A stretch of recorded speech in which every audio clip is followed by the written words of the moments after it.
Welcome everybody, my name is Marcus Stone, and in this video you will learn how you can easily add social media icons for your site in Duda. So let's start. First, what you want to do is just click here on widgets and just scroll down, and you're gonna see it here, social icons.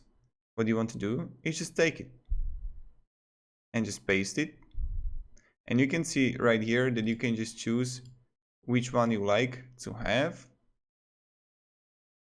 And now when we have it, you can just easily find like Facebook.com, Twitter.com, YouTube, and LinkedIn. You can just edit the links. You have design here that if you want to change the layout of it. So that's pretty cool.